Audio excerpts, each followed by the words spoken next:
relationship. So we've got merch on sale. It's £1.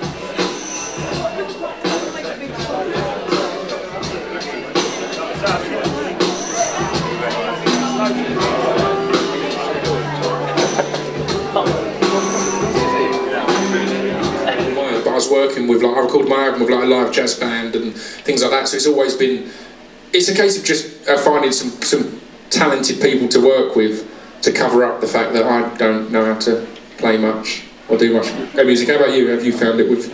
Well, everything I write to music, whether it's something that's been like produced by somebody specifically, or it's just a track in the background that might be, I don't know, Easy Lover, Phil Collins and Phil Bailey. But everything is always written with a kind of beat in mind and the rhythm in which you're going to speak. I've ended it on a weird library term, but yes. So as soon as we finish touring, it's when it's written basically, because we don't want to set a deadline and put out a substandard album because we've said it'd be done by this date. So hopefully sometime in 2009, depending on the economic climate. Any other questions at all? There's a microphone being waved around now by my mother, which is nice. Yeah. Some big fans of my mum and the friends. I never know what quite to say if I should call it a song on a lot of your stuff. Is it? Yeah, I see them all as songs. It's caused a bit of confusion in when I do a lot of spoken word gigs, because I'll talk to other poets about this particular song I've got, and people seem a bit off with it because it's a particular poem in their world. But yeah, I've always written. I guess I got into spoken word after punk and hip hop and all that, so I've always seen them as songs, regardless of the form they come out. I enjoyed the one where you referred to Tommy Cooper.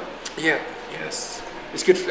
I said it was one that I didn't expect to get on the album because when I came up with the idea, I thought it's so odd and obscure because it's basically using Tommy Cooper's life as a metaphor for beauty, because his job was a comedian and everything he did was to make people laugh and entertain. Yet when anyone dies, it's the one thing you do in your life. Dying is the one thing you do that makes everyone just really sad and unhappy. And obviously you can reminisce and sit back and remember the good times, but the actual act of dying, people are sad. And Tommy Cooper had died on stage during a gig, and people just thought it was part of the shows. And so he collapsed and died, and everyone was laughing and clapping, and the show ended kind of. So it's beautiful that he's defied that thing. The one person one of the people that did live to make people laugh, defied that one bit that you can't normally do, avoid, make people sad. So finally, talking about people who have died, Oliver Postgate died this week. Yes. Were you a fan of any of his stuff?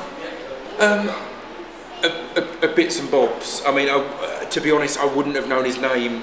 Do you know what I mean? I would have known the work, but wouldn't have known his name until it, as said, sadly passed. So. And what about the moment? Other poets? Are there other poets around the moment you think? Yeah, I mean, from seeing the London scene and from touring around, the poetry scene is just amazing at the moment. There's a guy called Polar Bear who's coming along today to do a couple of poems and introduce the bands and that kind of, because we like, if we can, to have like a compare for the evening, so it feels like a whole event as opposed to just a band playing, another band on first, and like that. So Polar Bear is great. There's a girl called Eccentric Tempest. There's also called a Cake Tempest, depending on what she goes under. But she's, again, a young girl that's got a very kind of quite aggressive hip hop style in delivery, which when I first listened I thought this isn't going to work, but then actually hearing the content it was amazing. So I mean, in a way, both of these, Polar Bear and Cake Tempest, the fact that they've got that more hip hoppy style, it means that their work has to be that much stronger for them to stand up in the spoken word scene, because the spoken word scene, I will often think if it's just a rapper or MC coming in, it will be hard to break through, whereas for these people the content is ridiculous. So. And finally, is it important? One of the best lyricists I felt in the 1980s and 90s was Shaun Ryder.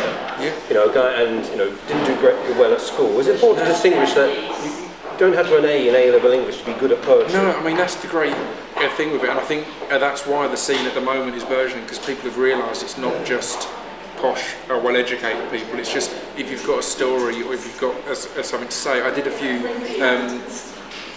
workshops in Gray's Library teaching people poetry and spoken word.